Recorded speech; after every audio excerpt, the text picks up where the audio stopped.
You are my spirit animal. You're my totem, my love. You are the child of the moon. You are the ruler of the sun.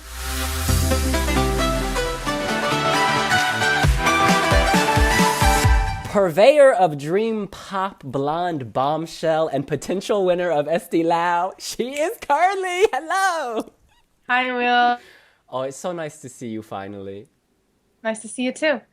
Now, we've got to talk about the semi-final last week. We heard, or 2 weeks ago, we heard you were maybe a little sick before the show. Is that true? Yes, actually, I completely lost my voice like a few days before, and so I had this amazing miracle worker vocal coach work with me and do all these like kind of muscle release, relax exercises, and before going on stage, I wasn't really sure if any of the voice was gonna come out, so I was prepared to be like halfway through, be like, never mind. But yeah, It worked it out. it worked out. You were definitely thrusting and moving, so the energy was there. Well, I think artists always see what they could do better, so I definitely see a tons of things, that I want to do better, and so hopefully I can correct my mistakes in the final. Okay, and what tweaks are you planning for the final? Well, I definitely like to have my full voice. And just gonna make everything bigger and better. I just came from a rehearsal. We're gonna make the boys sing, Ooh. and we'll see how it goes. We're working hard.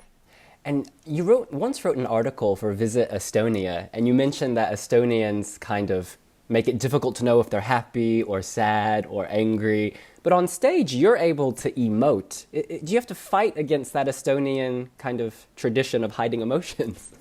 I have actually lived in the States for like 10 years now, and I started traveling the world when I was a teenager, making music. So it definitely was something that I had to, how do I say? It's definitely something that I had to train, like showing emotion and like, because I would just be like, yes, Oh, no. oh. Yeah, I mean, as you said, it's an X-rated blog, so I did it myself. Then I got somebody gave me advice and said, we Americans, we don't just like wrap it up a little bit. So they just kind of, you gotta like compliment sandwich and like you gotta, it really was a big shock to me when I lived in New York for a minute and the doorman asked how my day was going.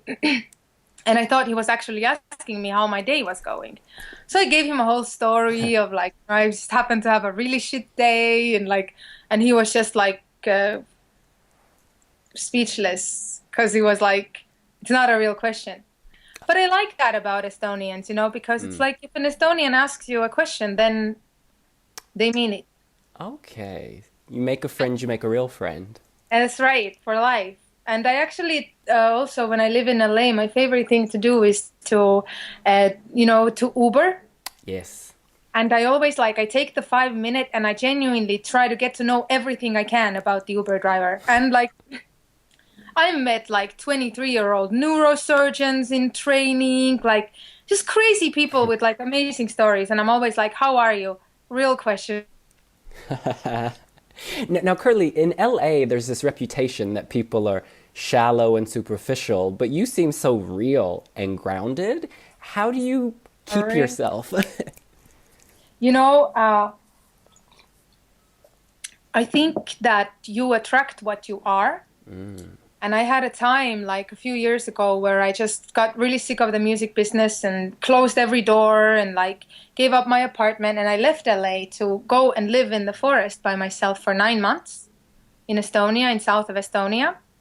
So I lived like a real hermit, how do I say, ascetic, no bathroom, like carried my own water, like Wow.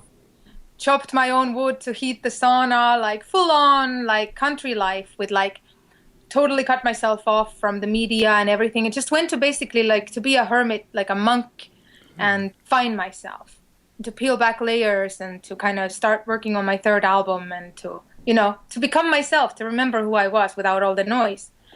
And so felt like the city, LA, was kind of starting to catch up with me a little bit, where I would just lose myself and people would disrespect me and like whatnot. And then as I went and I got closer to myself, and I kind of changed. And as I got closer to myself, then I went back to LA, and then I have to say now I'm only having really amazing experiences, because it's a city of 13 million people, and there really is everything there, you know. So I think that the most important thing is to not worry so much about what is outside yourself, but to worry more about what is inside yourself. And if you're real as fuck, then I think that people will come along that are the same way. Now, girl, you didn't have Wi-Fi in the woods? I had a Wi-Fi stick Okay.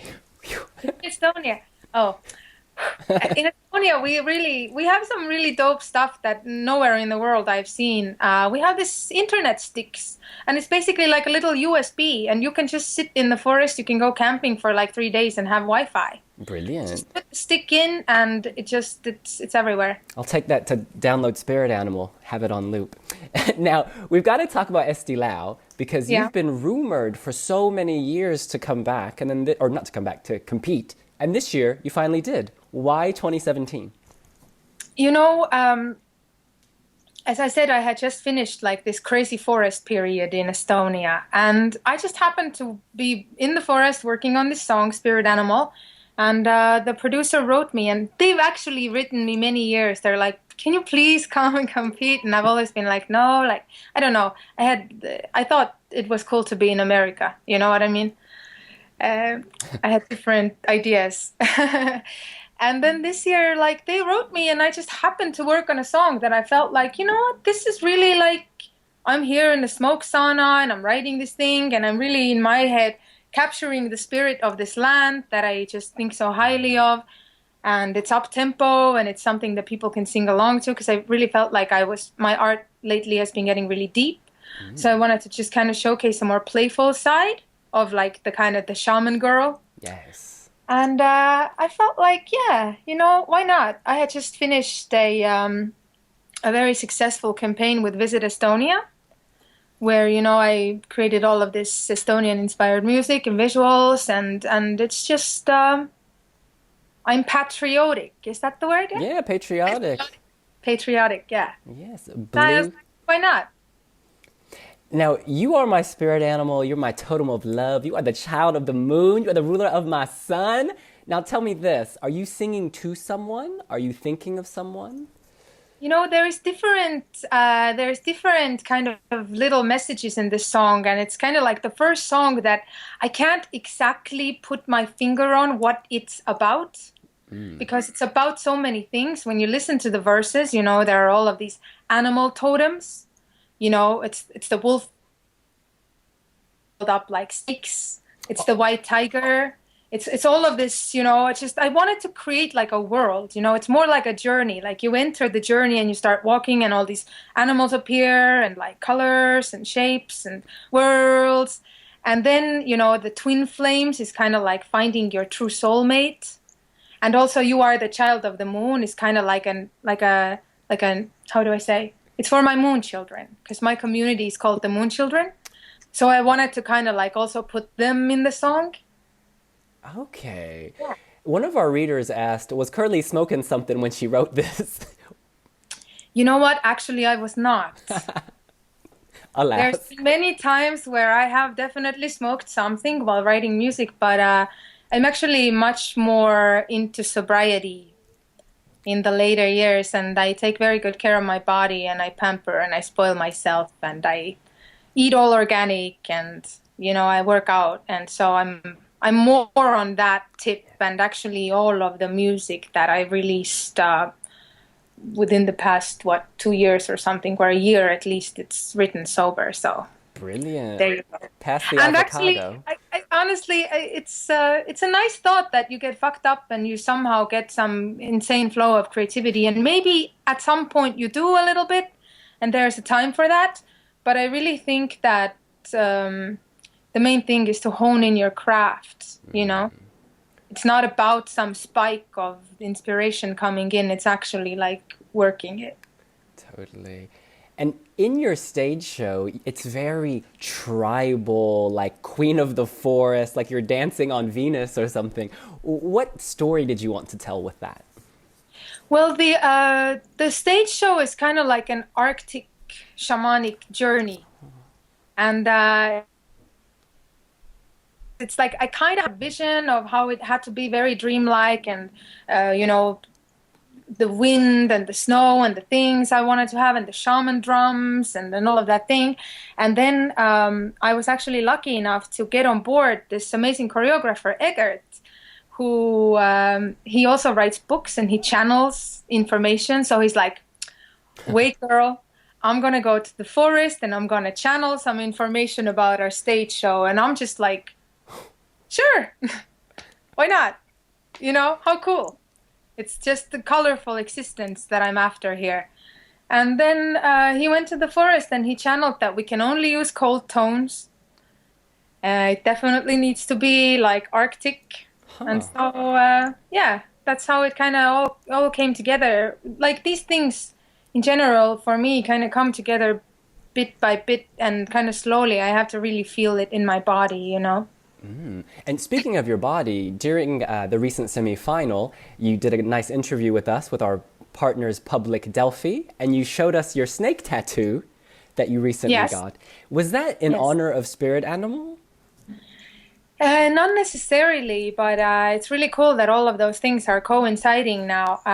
Did I tell you the story as well? No. Okay, so this is, let me think, it's a viper. You know, and it's the only poisonous animal that we have in Estonia. And in the old Estonian mythology, every family would have their own viper, which of all the animal activists, I'm so sorry. I totally agree with you. We need to protect the animals, but I'm just telling you the story of how it was in the old days and still is with the witches, because everybody in Estonia is a witch. And it's a very rich, earthy culture that is still, you know, going on. So every family had a viper, and it was basically like a dead snake that was inside kind of alcohol. And so when somebody would have like an ache or something, it was kind of considered like a water, like a healing water. So you would rub it, you know, the alcohol. Sometimes if you need superpowers, you take a little shot of the viper drink.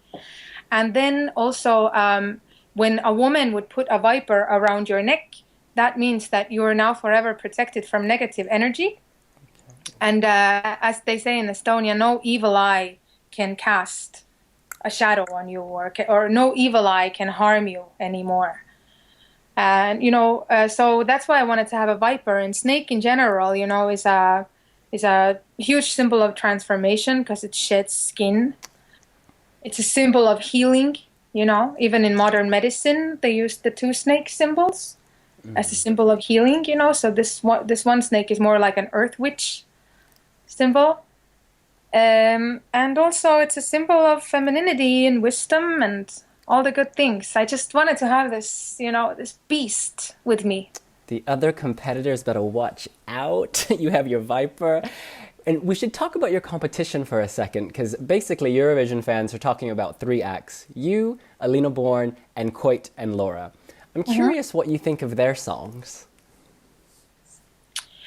My own personal favorite, I think, from the finals is Lenna, because to me it's her presence is very seasoned, you know, and I like that right now at this point. I mean, in general, I think the songs this year are really, really good, and we're all friends here. It's such a small country, so I'm just rooting for everyone. Because everybody's just, we've gone to singing competitions together when we were 7 years old, and now we're, you know, slightly older. And speaking, so everyone's earned it, you know, everyone's earned it. And speaking of other competitions, it is Kerli who is on the line. Are you ready to sweat, get all wet? The party is set. Melody Festival in 2003. Oh my God. So I just watched the video and it's like, you're so young and so innocent and you look so sweet. What do you remember of that? Actually, I remember that again. It's probably like nerves, you know, because I'm a very sensitive person. So I was in Sweden and it was again like 2 days before the semi-final or something. And I got really sick. high temperature, whatnot. And they were like, shit, what can we do so that she would get better? And I said, I know what you can do. You can get me a eyebrow piercing. Because if you get me an eyebrow piercing, then I can guarantee you that all of my illness will be wiped away. And so, in Sweden and Scandinavia, they're so normal. So they had to kind of illegally open up a tattoo shop after it was closed at night. And I got my eyebrow piercing, and the next day I was ready to perform. And told the stylist to, obviously, as per usual, to fuck herself, and went on stage with my own jeans. I don't know. It's just, I was, it was definitely not as sweet and innocent as I looked on stage. I mean, I was, but, I'm a complicated human being. Now, this eye trick, is that something you learned in your book of Estonian magic about But getting your eyebrow pierced to cure your illness? no, I just wanted to have piercings. And I was like, from a small town, I was like super poor. So I was just like, I was hustling, okay? I was like making style happen for myself. Yes, and you continue to do it. We are loving it. How did you move from small town to Melody Festival, and did someone discover you? Yes, actually, when I was 14 years old, I won like an Estonian Idol. So I got like a record deal as a prize, but obviously those first record deals don't work out, it's just you have to keep going. And so somewhere in there, I guess I had just started like writing, my own music and that I got to be involved. Do you keep in touch Funny with? act, though, right? It's very funny. Do you keep in touch with the Locatellis? No, unfortunately not. Okay. Now, in 2006, music mogul L.A. Reid discovered you. Where were you? How did that come about?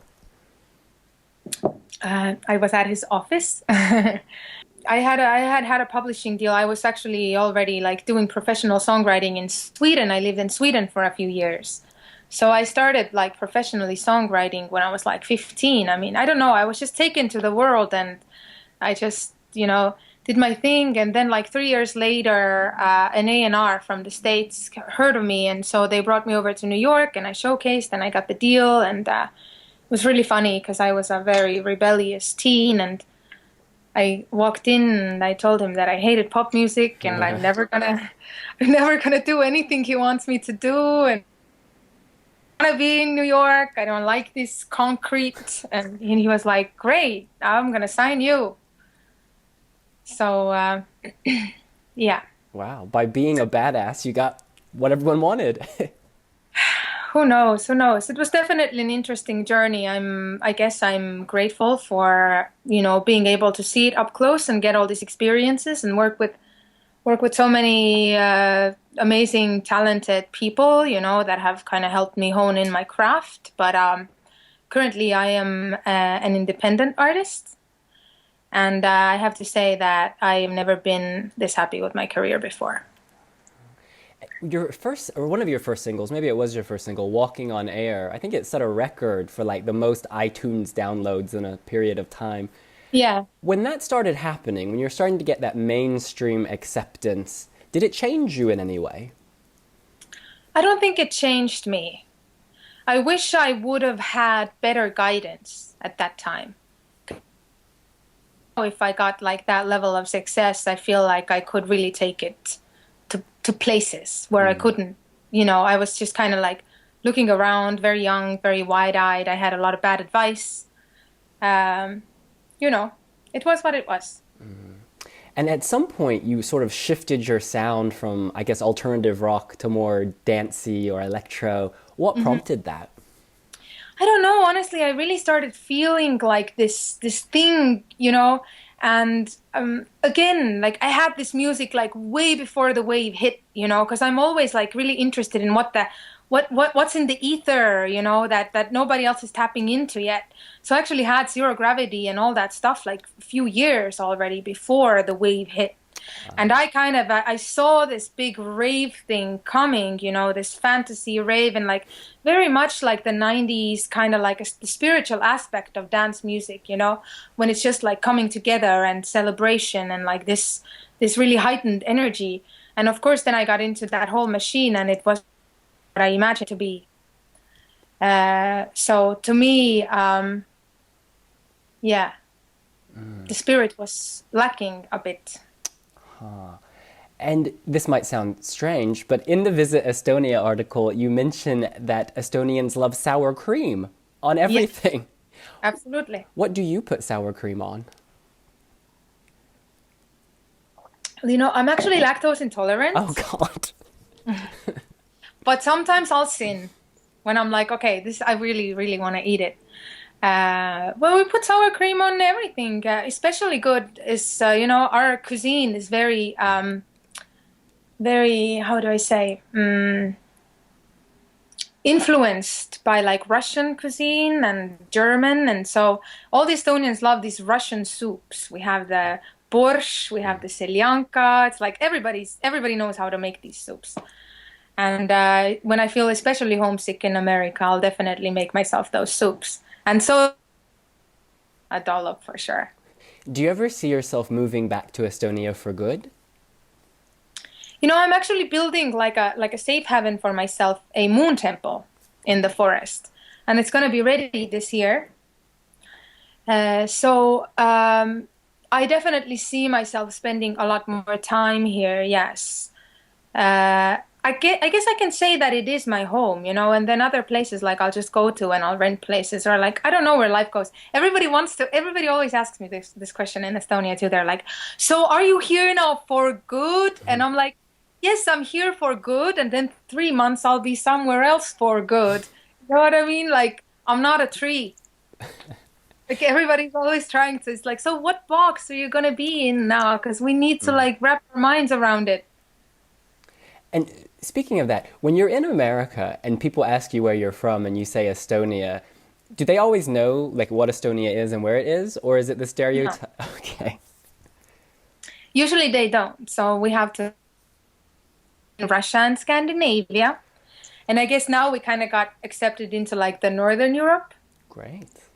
So which Estonians I think are gonna be happy of because but I really genuinely love all of these different flavors here, and I've actually never spent time in Tallinn in my life because I'm actually from a really small town in south of Estonia.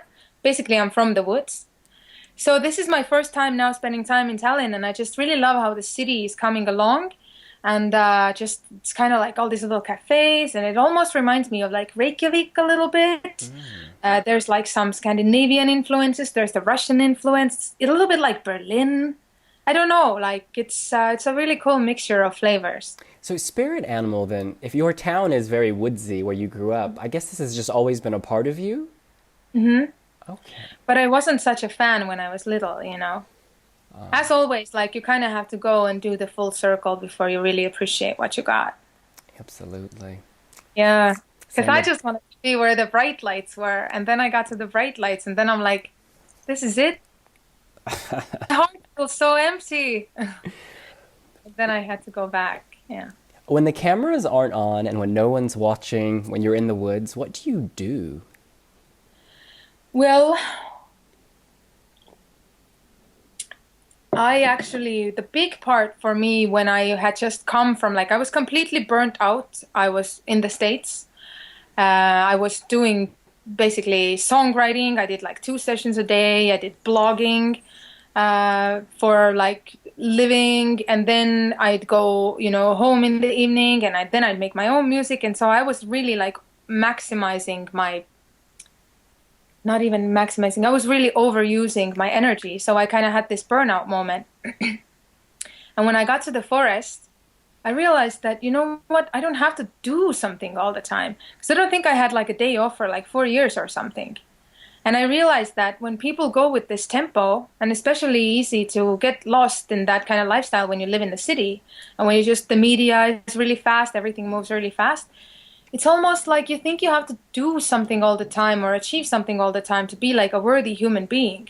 So something that I was like really training myself to do was to do nothing. I'd go to the forest, and the first months, it's just the guilt. And I'm there in the forest, and the birds are singing, and it's beautiful, and the spring is coming, and I feel fucking guilty because I should be doing something. Don't know what, but something, right?